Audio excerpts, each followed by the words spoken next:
아멘. 오늘의 주제는 부활입니다. 이 부활은 기독교의 가장 중요한 가르침입니다. 우리 흔히 예수님이 십자가에 못 박혀 죽으신 대속의 죽음이 중요하지만 그것 이상으로 중요한 것은 대속의 죽음은 예수님이 부활하신 일을 통해 우리가 의롭게 되는 일이 복음의 끝이라고 할 수가 있습니다. 그런데 이제 이 부활이 사실은 참 믿기기 어려운 부활입니다. 저희 교회에 지금 성도들이 계시지만 신앙이 깊으신 분들은 당연히 부활을 믿고 부활하신 주님을 만나고 있지만 사람이 죽었다가 예수라는 사람이 죽었다 다시 살아났다는 이야기는 어떻게 들으면은 허무맹랑한 얘기처럼 들려질 수 있습니다. 그렇지만 이 부활의 신앙으로 살아가는 사람들마다 실질적인 구원을 체험합니다. 변화가 일어나는 거죠.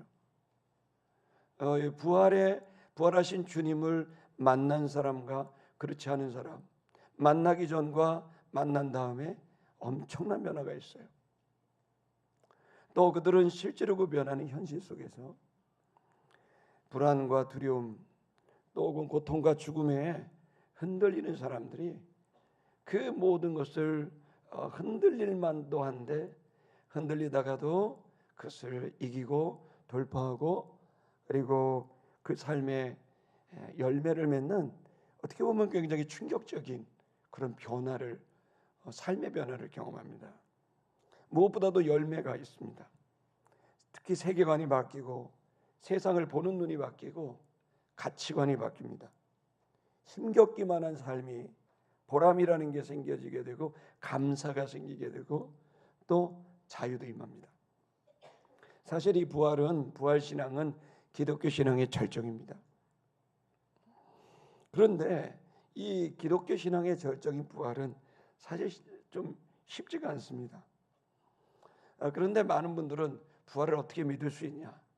어떻게 이런 있을 수 없는 부활이 된다면 지금도 되는 거냐? 이렇게 생각을 하게 되는데 사실은 이 부활이라는 이 사건은 이례적 사건인데 이것은 우리 신앙으로 또 우리의 객관적인 이성으로 생각하면은 그거는 이제 자연과학에서 말하고 있는 반복적인 사건이 일어나고 그 반복적인 사건을 관찰하고 그걸 통해서 하나의 원리와 결론을 추론해내는 그런 방식으로 접근할 일이 아닌 거죠. 왜냐하면 이건 역사적 사건이기 때문에 그래요.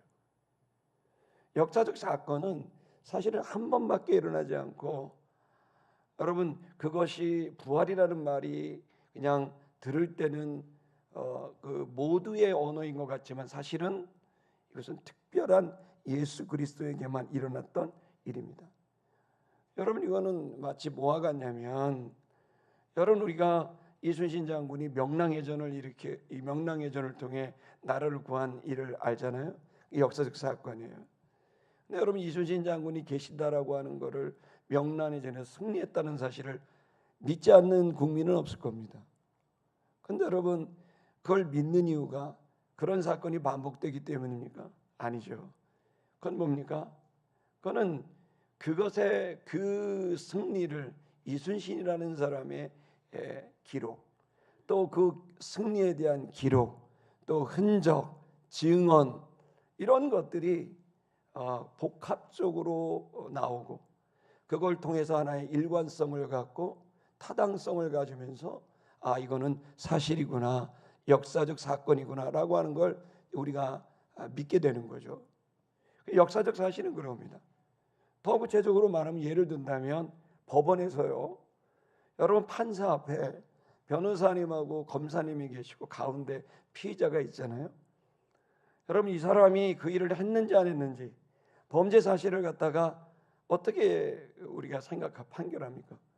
그가 했던 일들에 대한 증거 또 증언, 그래서 저 사람이 저 일을 했습니다라는 증언, 저 사람이 하지 않았습니다라는 증언들이 우리가 그 사실을 믿냐 믿지 않느냐는 걸 결정하게 되는 거죠.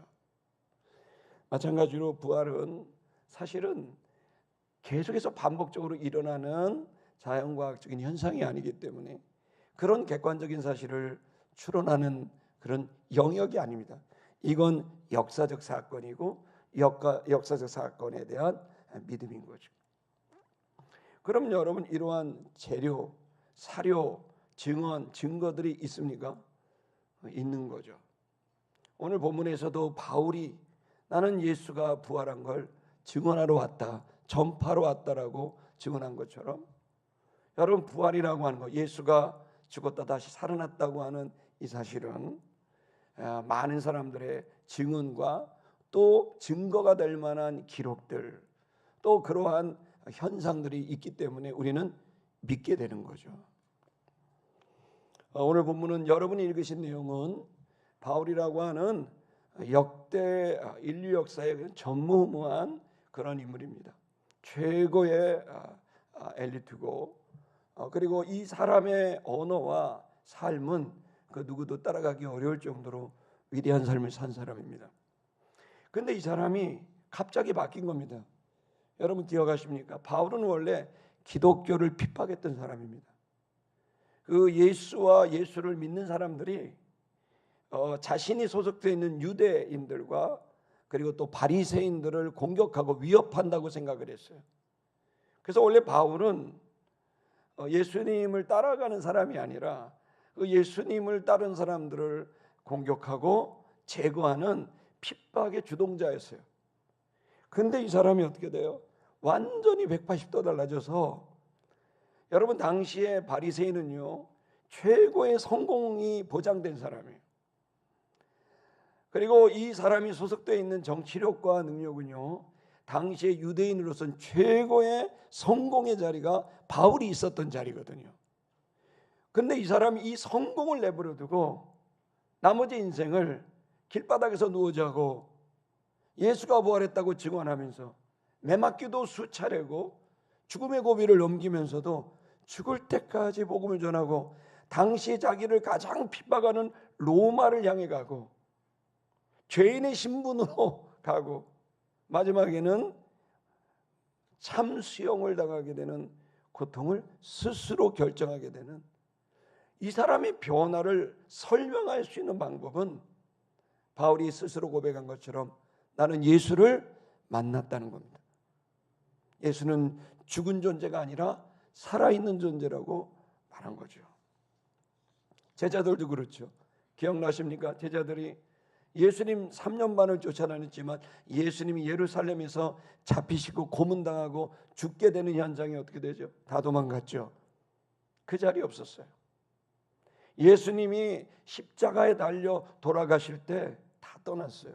근데 이들이 다 숨어 지내고 있었는데 갑자기 바뀌죠. 어떻게 바뀝니까? 죽은 지 3일째 되던 때부터 갑자기 이 사람들이 예수가 살았다고 말을 하기 시작하더니 사람들이 바뀌어서요, 그 예수를 잡아 죽인 사람들이 여전히, 그 군인들이 그대로 있고 그 군대에 빌라도가 그대로 있고 그 대제사장들과 종교 지도자들, 그 사람들이 그대로 있고 예수를 십자가에 못 박으라고 외쳤던 군중들이 그대로 있는데, 그 한복판에서 예수가 살아났다고 증언하는 일이 벌어진 거예요. 그 일로 인해서 사도들이 또 집사들이 죽음을 당하게 되는 일까지 벌어지는데도 불구하고 이 제자들은 완전히 도망 다니고 숨어 지내던 사람들이 완전히 이제는 예수를 증언하는 사람으로 바뀌게 된 거죠. 뭐가 이것을 해석할 수 있을까? 여러분, 그것은 다른 게 아니라 이들이 말한 대로, 증언대로 예수를 만났기 때문이 아닌가. 여러분, 그래서 우리가 지금 생각하고 고민하는 거는, 저도 이제 신학교를 갔는데, 제가 이제 신학대학교를 하고 대학원을 갔는데, 신학대학교 다닐 때는 여러분 제가 공부를 꽤 잘했습니다. 전체에서 탑을 했습니다. 할렐루야. 이런 간증은 안 합니다. 제가 이제 거의 처음 하는 건데요. 그래서 제가 신문에 놨습니다. 성결대학교 졸업할 때 제일 잘했다고 상을 받았어요. 이제 엄청 쑥스럽네요. 학점이 높았는데 대학원을 갔는데 대학교 다닐 때 너무 좋은 거예요. 학점도 높고 공부가 너무 되고 성경을 가르치고 하니까 좋았는데 대학원을 갔는데 거의 낙제가 나왔어요. 이유는 다른 게 아니라 성경 과목은 높은데 나머지 과목들은 외국에서 유학하다 온 교수님들이 이제 막 책을 가지고 공부를 하는데 역사적 예수 뭐 해가서 독일 신학자, 네덜란드 신학자, 미국의 신학자 이런 분들이 인본주의적인 신학을 갖고 하는데 그 책을 읽는데 너무 읽기가 싫은 거예요. 왜냐하면 그럼 내가 만난 예수는 뭐야? 성경은 전부 다 편집됐고 그리고 여기에서는 예수의 부활은 없는 것이고 그 책들을 읽으면서 그분들이 막 얘기하는 게 예수의 부활이 마태복음, 마가복음, 누가복음, 요한복음이 각각 부활에 대한 내용이 조금씩 다르기 때문에 이거는 사실이 아니라 그냥 지어낸 얘기고 조작이다 이런 식의 책을 하는데 이런 걸로 박사 받으시고 PhD 받으셔갖고 글을 쓰고 세계적인 학회에 강연을 하고 막 이런 걸 보니까 내가 공부하고 싶은 마음이 별로 안 들더라고요. 여러분 사실 여러분 그렇습니다. 예수의 부활에 대한 기록들이 각각 달라요. 마태복음에도 다르고 마가복음 그런데 아예 다른 게 아니에요. 약간씩 달라요. 근데 여러분이 다르게 기록한 것을 거꾸로 생각해 보세요. 조작하려면 맞추지 않겠어요? 입을 맞춰야 되는 거죠. 그런데 이 기록에 약간의 차이가 있는데 한결같이 똑같은 것은 뭐냐면 시점도 다르고 관점도 다르지만 똑같은 것은 예수가 부활했다는 거예요. 여러분 얼마나 충격적인 사건이겠어요. 충격적인 사건을 보면요 우리의 기억은요 왜곡돼요. 자기의 관점에서 모든 것이 똑같이 보는 게 아니라 똑같은 사건이라도 충격적인 사건을 경험하면 각도에 따라 시점에 따라 약간의 다른 기억이 있고 또 다른 관점에서 다른 게 보이기 시작하거든요. 오히려 이 사복음서에서 부활에 대한 기록이 약간의 차이가 나는 것은 솔직한 제자들, 진실한 제자들의 기록이었다는 거예요. 그리고 똑같이 말하고 있는 것은 예수가 부활한 걸 우리가 만났다는 겁니다. 그 예수의 부활하신 모습을 만났다고 증언하는 것은 또 신기한 건 그 전에 예수가 분명한데 또한 예수가 아닌 것 같기도 했다 이런 얘기예요. 그 기록을 거기 다 넣은 거예요. 왜 그랬을까요? 그게 우리 한계고 그래서 여러분 예수님이 부활하셨을 때 예수님이라고 알아본 사람도 있었고 어떤 엠마오로 가는 두 제자는 예수님인지도 모르고 있었고 여러분 어떤 사람 어떤 제자들은 예수님 그러면서 그 앞에 경배를 하고 마리아는 그 앞에 경배를 하는가 하면 제자들이 무서워서 문을 다 잠그고 있는데 도저히 누가 들어올 수 없는데 그 물리적인 제한 속에서 주님이 그 방 안으로 들어오는 아주 신비한 영적인 존재이기도 한 거죠. 여러분 이 성경의 기록을 통해 우리의 이성이 딱 맞아떨어지는 게 아니라 우리의 이성을 뛰어넘는 완벽한 주님의 진실을 말하기 위한 각 사람들의 진솔한 고백이었다는 것을 우리는 거꾸로 생각해낼 수 있다고 저는 생각합니다. 왜 그럴까요? 여러분 우리가 2000년 전에 기적 같은 일이 2000년이 지난 지금에는 상식이 되잖아요. 여러분 지금의 기적 같은 일은 2000년 뒤에는 상식 같은 인류의 과학이 발달하고 지식이 발달하고 하면서 저는 이 하나님의 말씀이 진실이고 진리라는 사실이 입증될 거라고 확신합니다. 그 중에 가장 놀라운 얘기는 부활에 대한 증언이라고 저는 확신합니다.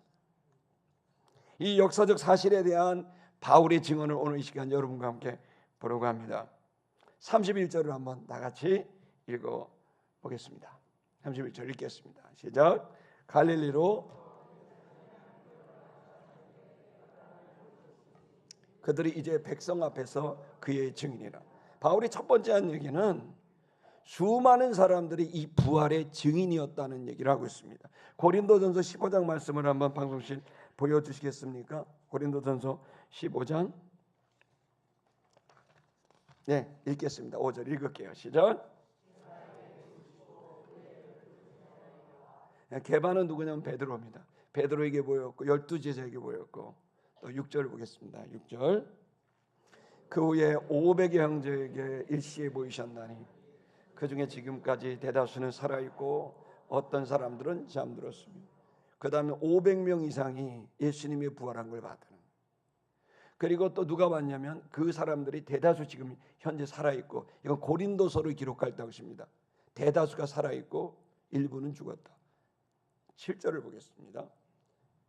읽을게요. 시작. 그 후에 야고보에게 보이셨으며 그 후에 모든 사도에게와, 야고보는 예수님의 형제입니다. 예수님의 동생에게도 보였다는 거예요. 그리고 다시 12명의 제자들에게 보였다. 8절 읽겠습니다. 시작. 맨 나중에 내게도 보여. 내게도가 누구죠? 바울입니다. 바울 나에게도 보여줬다. 나도 예수님을 만났다라고 증언하고 있는 거예요.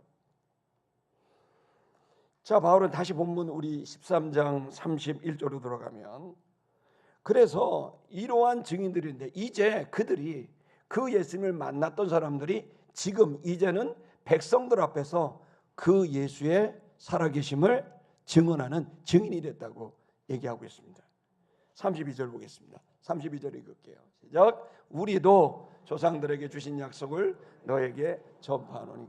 그런데 지금 그들만이 아니라 우리 바나바와 나도 지금 이 예수의 죽으셨다 부활한 걸 지금 너에게 전파하고 있는 중에 있다.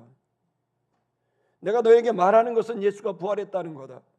근데 이 부활은 그 단순한 사건이 아니라 우리 조상들에게 약속하신 것이 이루어진 사건인 거다.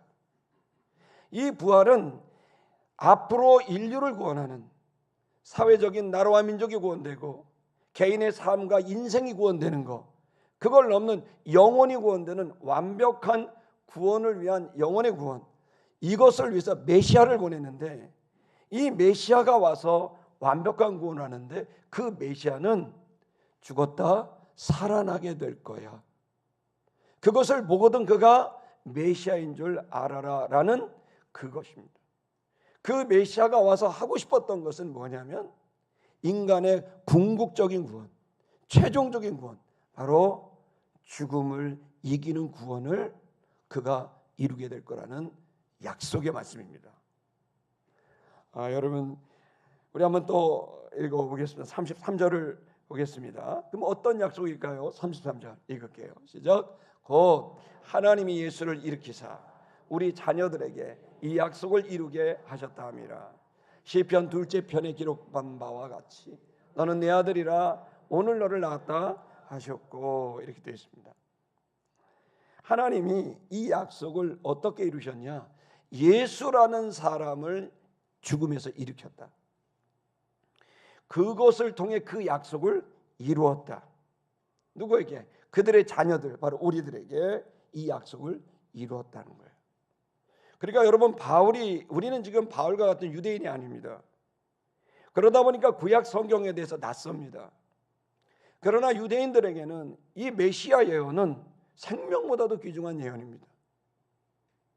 그 메시아가 와야만 궁극적인 구원이 일어나고 인간의 근본적인 문제가 해결되는 거예요. 여러분, 3주 전에 우리가 이 설교를 시작할 때 바울이 비시디아 안디옥 지역에 있는 유대회당에 들어가서 안식일에 이 설교를 하게 됐을 때, 여러분, 그 회당의 회당장들은 종교 지도자들이고 성경의 전문가들인데 이 사람들이 고민에 빠진 거예요.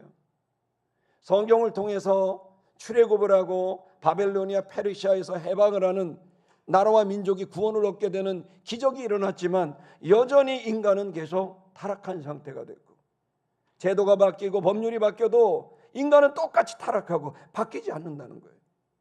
또 각 개인의 삶에 구원을 주셔서 병든 자가 일어나고 가난뱅이가 힘을 얻게 되고 거짓말쟁이가 이제 정직한 자가 되는 개인의 삶의 변화가 일어나고 구원을 주셨지만, 그러나 여전히 또 어려울 때만 주님을 찾다가 어려움이 해결되면 금방 죄가 일어나서 오만하고 교만하게 그 죄성이 드러나더라는 거예요. 이 경건한 회당장들은 고민에 빠진 거예요.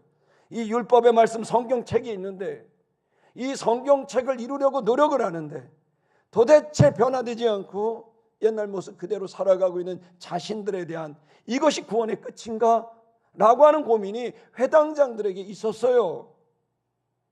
자, 여러분, 이 고민을 하고 있는 이들에게 바울이 벌떡 일어나서 한 설교가 여러분이 계신 비시대 안디옥의 설교입니다. 진짜 구원이 뭐냐? 정말 메시아가 하고 싶었던 구원의 끝이 뭐냐라고 하는 걸 얘기하고 있는 거예요. 그걸 약속한 구약의 수많은 율법과 선지자들에게 약속한 이 약속을 이제 이루어지게 되었다라고 바울이 증언하고 있는 거예요. 그것은 시편 둘째 편에 있는 내용이 이루어졌다는 겁니다. 그건 바로 하나님의 아들이 등장했다는 겁니다. 우리 한번 방송실 시편 2편 7절을 한번 보여주시겠습니다. 한번 읽어보시겠어요? 읽겠습니다. 시작. 여호와의 명령을 전하노라. 여호와께서 내게 이르시되 너는 내 아들이라. 오늘 내가 너를 낳았도다. 여러분, 아들을 낳는다고 해요. 아들이 나타날 거라는 거예요. 여러분, 우리는 들 때 뭐 하나님을 여러분들 다 아버지라고 부르시니까 문제가 없지만, 여러분, 하나님을 아버지라고 부르는 건 엄청난 의미가 담겨 있어요. 우리 새가족반 우리 강의 그 내용이 있는데, 그 뭐냐면, 여러분, 아버지가 개면 아들은 뭐죠?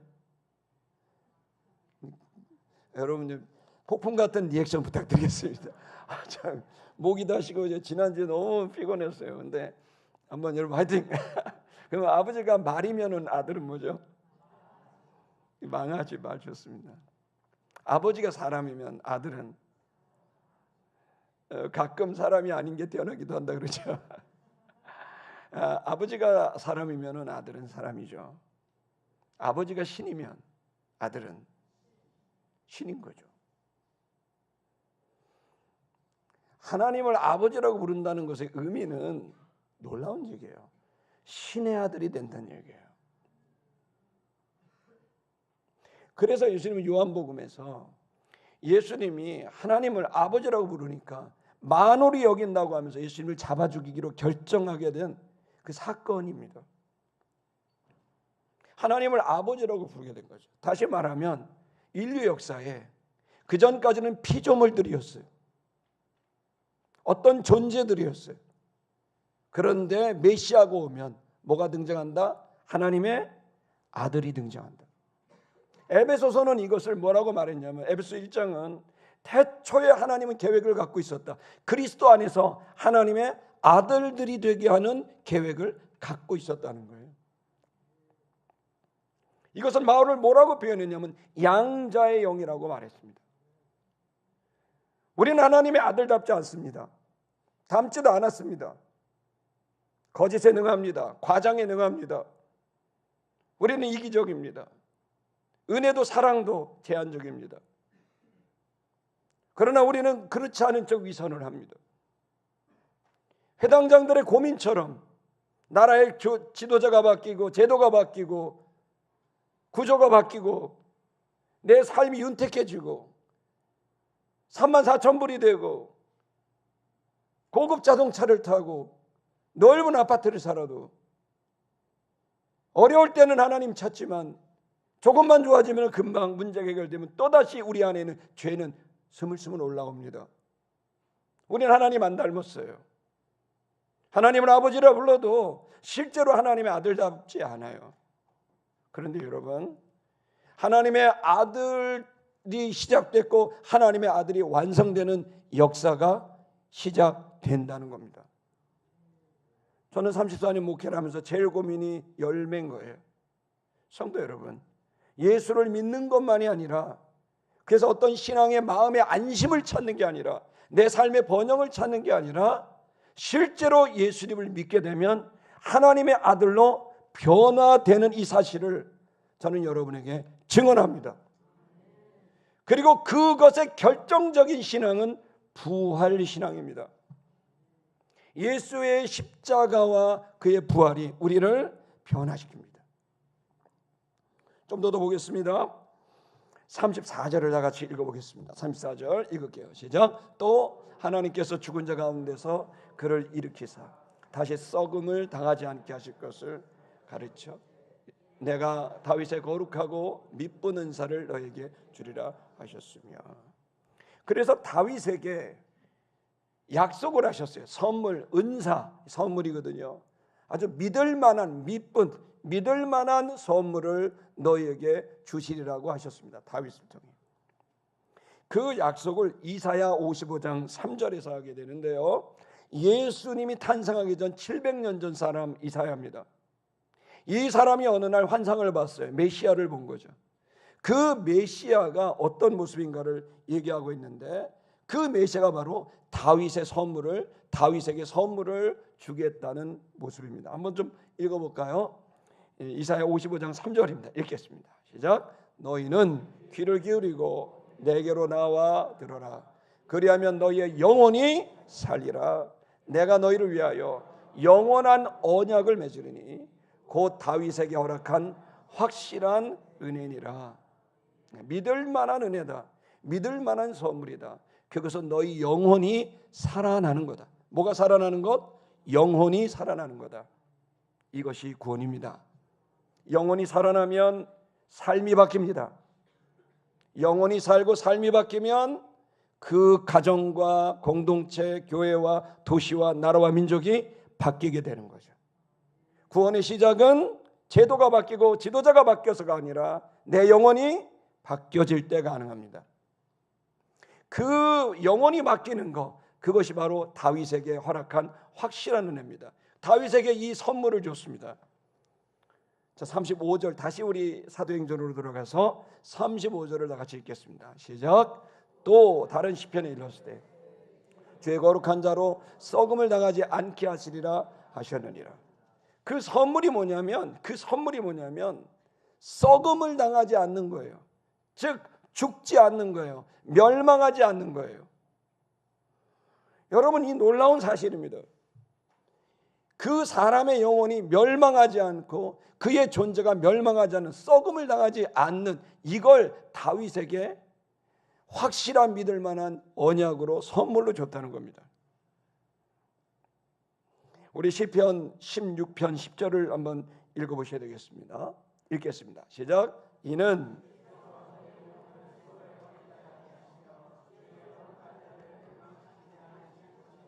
메시아 예언을 하면서 다윗이 한 내용인데, 주께서 내 영혼을 스올은 지금 헬의 원어입니다. 헬은 뭐죠? 지옥입니다. 그 지옥에 버리지 아니하시며 주의 거룩한 자를 멸망시키지 아니할 거다. 여러분, 하나님께서 우리에게 주신 약속은 메시아를 보내서 우리를 멸망당하지 않는 신의 자녀로 영생을 주시는 것이 약속이었다는 거예요. 그런데 우리 35절, 우리 다시 본문으로 좀 돌아갈까요? 35절 다시 한번 읽겠습니다. 시작. 또 다른 시편이 일렀으되 주의 거룩한 자로 썩음을 당하지 않게 하시리라 하셨느니라. 이 약속을 거듭 하시는 거예요. 영혼이 멸망되지 않고 죽지 않고 살아나게 될 거다. 36절 읽겠습니다. 36절 시작. 다윗은 당시에 따라 섬기다가 잠들어 그 조상들과 함께 묻혀 썩음을 당하였으되. 그런데 다윗에게 줬다고 하니까 그럼 다윗이 죽지 않고 썩지 않게 될 텐데, 37절 어떻게 됐어요? 살리시니는 썩음을 당하지 아니하였으니. 다윗에게 줬다고 했는데 다윗은 어떻냐? 죽었고 묻혔고 썩게 됐다. 자, 그러면 이 다윗에게 줬다는 이것은 누구에게 준 거냐? 바로 다윗의 계대에 있는 다윗의 자손 예수에게 줬다는 거예요. 그래서 37절에 하나님께서 살리시니, 즉 예수는 썩음을 당하지 아니하게 되었다.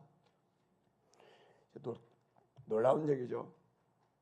예수가 썩지 않고 다시 살아났다는 얘기를 하고 있는 거예요. 38절을 한번 또 읽어볼까요? 38절 읽겠습니다. 시작. 그러므로 형제들아, 이 사람을 힘입어 죄사함을 너에게 전하는 이것이다. 그러면서 얘기한 겁니다. 그러므로 형제들아 쓴 거는 뭡니까? 너희와 나나 똑같다는 거예요. 너희와 내가 똑같다. 나도 그렇게 진정한 구원을 원한다. 내 안에 죄가 해결되길 바라고, 내가 올바르게 온전하게 서기를 바란다. 내가 의롭게 되기를 바란다. 그러나 여전히 우리에게는 부족함이 있다. 형제들아, 너희가 이것을 알아야 된다. 이것은 이 사람 예수를 힘입어 죄사함을 너에게 전하는 이것이다. 여러분 여기서 예수가 죽을 때 그분을 힘입어서 우리의 죄가 사함을 받게 되는 것을 얻게 된다는 얘기입니다. 여러분과 제가 죄를 사할 수 있게 되는 이 일은 우리가 할 수 있는 게 아닙니다. 그 대가를 지불해야만 되는 것이고 그 죄에 대한 근본적인 문제를 해결해야만 되는 겁니다. 그래서 이 본문에서 바울이 외치는 것은 뭐냐면 당신, 너나 나나 우리 스스로 이 문제를 해결할 수 없다. 오직 그분을 힘입어서, 예수를 힘입어서 우리가 죄사함을 얻게 될 수 있다는 것을 얘기하는 거예요. 39절을 볼까요? 39절 또 읽겠습니다. 시작. 또 모세율법으로 너희가 의롭다 하심을 얻지 못하던 모든 일에도 이 사람을 힘입어 믿는 자마다 의롭다 하심을 얻는 이것이라. 똑같이 그 예수를 힘입어서 어떻게 해요? 의롭다 하심을 얻게 된다는 거예요. 자 보세요. 그 예수를, 그분의 힘을 빌어서 우리가 죄 사함을 얻게 되고 그 예수의 힘을 빌어서 우리가 의롭게 된다는 거예요. 즉 우리 스스로 죄 사함을 얻게 되는, 우리 죄를 없앨 방법이 없어요. 우리 안에 계속 그 죄를 안고 살아요. 그런데 이 죄를 없앨 수 있는 방법은 그분의 힘을 빌어서, 그분에게 의지하여 그분의 힘으로 우리가 죄를 없이 할 수 있다고. 더 놀라운 사실은 과거의 죄를 청산할 뿐만 아니라 남은 인생에 대한 의롭게 사는 방법도 그분의 힘을 입어서, 힘입어 믿는 자마다 의롭게 된다는 얘기예요. 성도 여러분, 여기서 모세율법을 갖고 얼마나 회당장들이 실험했겠어요. 여러분들도 올바르게 살려고 얼마나 애쓰겠어요. 근데 세상이 약해서 지금 올바르게 살려고 애쓰는 사람이 적다 그래요. 거짓말이 너무 쉬워졌고 돈 몇 푼 때문에, 성공 때문에, 평판 때문에 과장하고 거짓말하고 올바르게 살려는 사람이 없어요. 여러분이 귀한 휴일에 이 아침에 여기까지 나오신 이유가 뭡니까? 여러분, 저와 여러분이 지금 고민하고 있는 건 우리 속에 내가 이것이 옳지 않고 내 양심이 나를 찌르는, 그래서 내가 온전히 살고 싶은, 내가 정말 자유하며 살고 싶은 그 소망 때문 아닙니까? 만약에 여러분 중에 그게 아니라, 여러분의 영혼의 문제가 아니라 여러분이 부자가 되고 성공하고 뭐 성취하고 이런 걸 하면 여기 오지 마세요.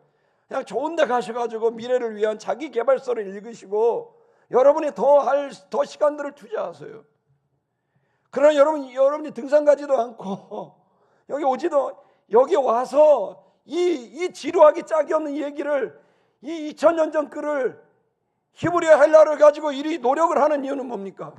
인간은 그 고대로부터 지금까지 양심이 살아있고 이 양심으로부터 자유를 얻지 못하니까, 행복하지 않고 부끄러우니까 맨날 핸드폰 숨기고 뭐 이메일 숨기고 막 했던 거 숨기고 하나님의 자녀로서 거룩한 존재가 속되게 살아가는 이것에 대한 깊은 반성과 자각 아닙니까? 성도 여러분, 이 문제의 해결 지점은 회당장들이 모세의 율법을 갖고 몸부림치면서 옳게 살고 싶었지만 안 됐어요. 그래서 그들은 고민을 갖고 있었어요. 성경책 들고 다닌다고 해결돼요? 절대 안 돼요. 성경 박사 된다고 돼요? 안 돼요. 대단한 PhD 논문을 쓴다고 돼요? 안 돼요. 미안하지만 예수를 힘입어야 돼요. 그 예수를 힘입는 것이 우리 속에 있을 때 우리 안에 죄가 사라지는 것, 거기로부터 자유하게 되는 것, 그리고 우리가 새롭게 살 수 있는 의로움이 우리 속에 오게 되는 거죠. 우리의 의식이 높아져서 생각하는 게 달라지고 느끼는 게 달라지고 보는 눈이 달라지는 변화를 경험하게 되는 겁니다. 그 시작이 바로 예수의 죽으심과 부활에 있었다는 겁니다. 우리 다음 구절 또 읽어볼까요? 40절 읽겠습니다. 시작. 그런즉 너희는 선지자들을 통하여 말씀하신 것이 너희에게 미칠까 삼가라. 이렇게 되어 있습니다. 그런데 선지자들이 그렇게 메시아가 와서 죽었다 살아나는, 그걸 통해서 그 죄를 사하고 그걸 통해 의롭게 되는 이 일이 시작될 거야 라고 선지자들이 예언을 했을 뿐만 아니라, 그 메시아가 와서 죽었다 그리고 다시 살아나는 이 죄사함과 의로움의 사건이 벌어진다 할지라도 선지자들이 경고한 거예요. 그 일을 눈앞에 똑똑히 보고 똑똑히 귀로 들었다 할지라도 어떤 이들은 절대로 믿지 않는 일이 생기고 어떤 이들은 그것을 믿는 자들이 생길 거라고 얘기한 겁니다. 41절 볼까요? 41절 시작. 일러스되 봐라, 멸시하는 사람들아, 너희는 놀라고 멸망하라. 내가 너희 때를 당하여 한 일을 행할 것이니 사람이 너에게 일러줄지라도 도무지 믿지 못할 것이라 하였느니라 아니라. 이사야 예언을 통해 말씀하신 것은 멸시하는 사람들이 나올 것이고 그 사람들에게 경고를 합니다. 놀래라, 두려워해라, 멸망하라. 내가 너희 때를 당하여 한 일을 행할 것이니, 한 가지 일, 즉 죽었다가 살아나게 되는 그 일을 행할 것인데 사람이 너에게 일러줄지라도 그 얘기를 증언할지라도 도무지 믿지 못할 일이라 하는 멸시하는 사람들아 라고 하면서 경고를 합니다. 이 설교는 아직 끝나지 않은 건데요, 여러분, 이 부활에 대한 얘기는 제가 모두에 말씀드린 대로 우리들에게는 이게 정말 있는 일인가 없는 일인가, 제가 여기서 아무리 논리적으로 입증시켜서 객관적 사실, 주관적 사실, 상호적 객관적 사실, 상호적 주관적 사실, 뭐 이런 철학적인 논제를 계속 여러분에게 합리적으로 푼다 할지라도 죄송하지만 그걸 몰라서 여러분에게 얘기하지 않는 게 아니라 그 얘기를 한들 끝없는 질문이 생기고 끝없는 의심이 생길 거라는 거예요. 그렇다고 얘기하지 않는 건 아닙니다. 저는 주의 말씀을 전하고 싶습니다. 여러분, 이 부활의 신앙이 오게 되면 이 믿음입니다. 예수를 힘입으면 내가 다시 의롭게 살 수 있게 된다라는 사실.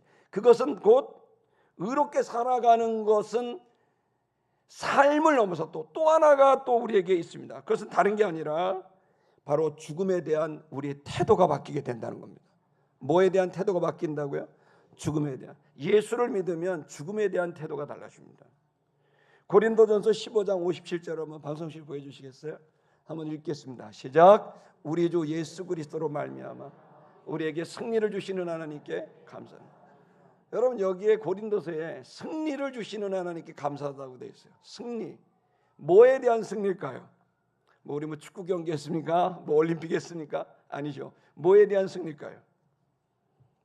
죽음에 대한 승리입니다. 이사야 25장 8절을 보십시오. 주님이 메시아 예수를 보낸 목적이 여기 딱 나와 있습니다. 25장 8절 읽을게요. 이사야 말씀입니다. 읽겠습니다. 사망을 영원히 멸하실 것이라. 주 여호와께서 모든 얼굴에서 눈물을 씻기시며 자기 백성의 수치를 온 천하에서 제하시리라. 여호와께서 이같이 말씀하셨느니라. 여호와께서 뭘 말씀하셨어요? 뭐 하실 거라고요?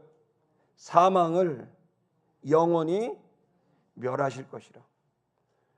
여러분, 이거 아세요? 하나님이 궁극적으로 원하시는 역사의 목적은 사망을 없애는 거예요. 이걸 위해 예수가 오신 거고요. 그 일을 위해 예수가 사망을 이기고 부활하신 거예요. 고린도전서 15장 22절, 아까 부활장입니다. 15장 22절 읽겠습니다. 15장 22절 시작. 아담 안에서 모든 사람이 죽은 것 같이 그리스도 안에서 모든 사람이 삶을 얻으리라. 성경은 너무나 많이 계속 얘기를 해요. 아담 안에서, 우리가 아담의 후손이라 죽어요. 하나님을 스스로 떠난 사람들이에요. 그러나 이제 둘째 아담 예수가 나와서 그 그리스도 안에서 모든 사람이 뭘 얻는다고요? 삶을 얻을 거다. 생명을 얻게 될 거다. 이것이 예수가 온 거예요. 예수가 온 이유는 생명을 주러 왔어요. 그 생명은 인간의 육신의 죽음이 절대 막을 수 없는 생명이라는 거예요. 영혼의 생명을 주기 위해서 예수가 오셨다는 겁니다. 고린도전서 15장 25절 26절도 읽어보겠습니다. 다 읽을 수 없어서 좀 추려봤어요. 읽을게요. 시작. 그가 모든 원수를 그 발 아래 둘 때까지 반드시 왕 노릇하시리니. 왕위는 뭐, 왕이라는 거는 지배하는 거예요. 모두가 순종해요. 근데 모든 걸 다스리는 왕으로 예수가 부활하셔서 하늘과 땅의 모든 권세를 위임받았다고 마태복음에 기록합니다. 26절을 보세요. 그러면 뭘 이기실까요? 시작. 맨 나중에 멸망받을 원수는 예수가 최종적으로 물리치고 멸하고 없애게 하는 것이 뭐냐면 사망이에요. 이 사망을 없애려고 온 겁니다. 여러분, 오늘 우리들이 이 사망에 대한 생각을 하면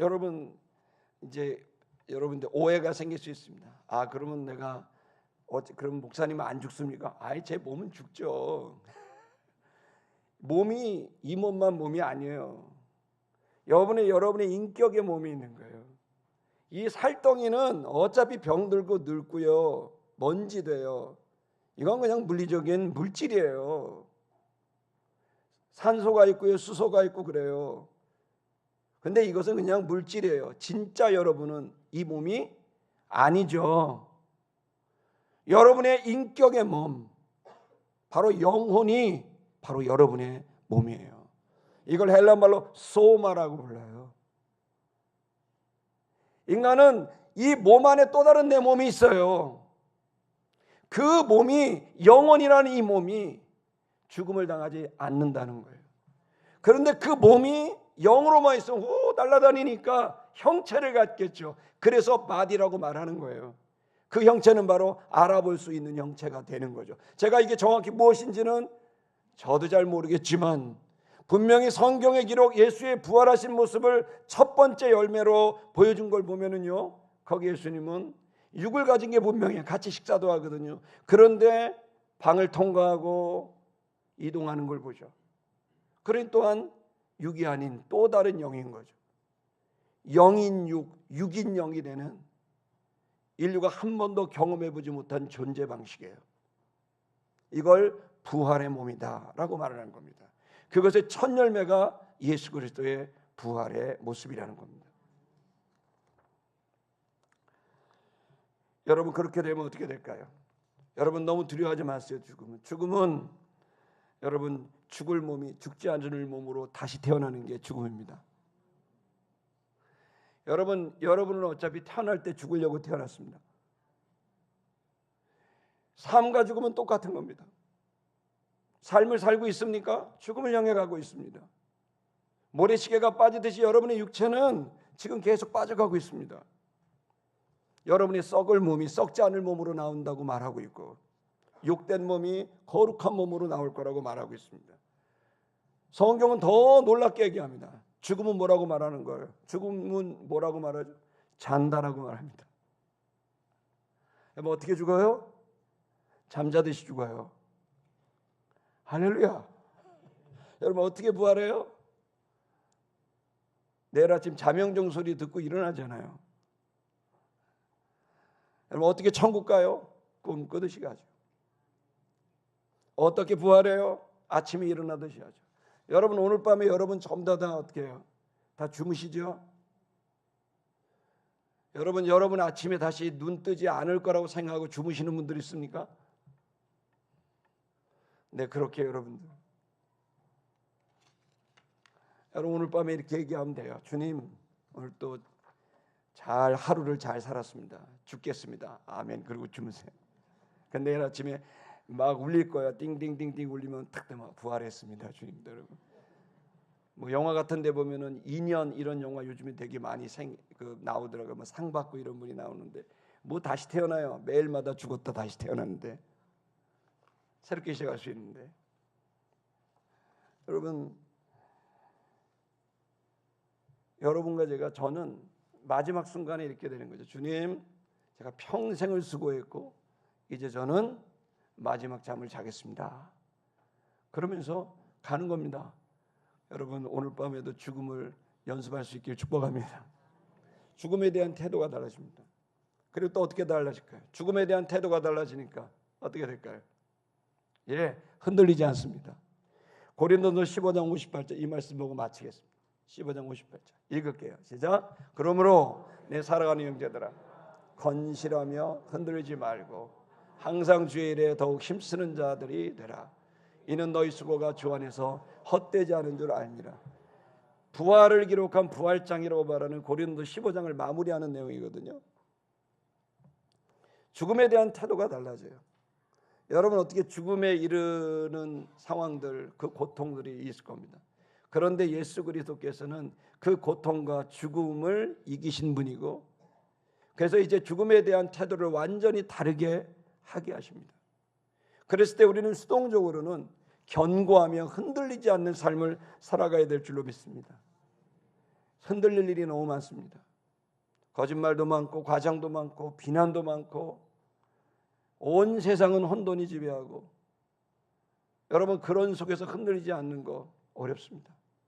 하지만 여러분, 어차피 죽으면 다시 태어나고 여러분 다시 부활의 몸으로 일어나게 된다는 부활 소망이 있다면 꼭 참고 흔들리지 않고 믿음의 길을 갈 수 있지 않겠습니까? 네, 그렇습니다. 능동적으로는 그 뒷구절에 있는 것처럼 항상 주의 일에 힘쓰는 자들이더라. 항상 주의 일에 힘쓰는 자들이더라.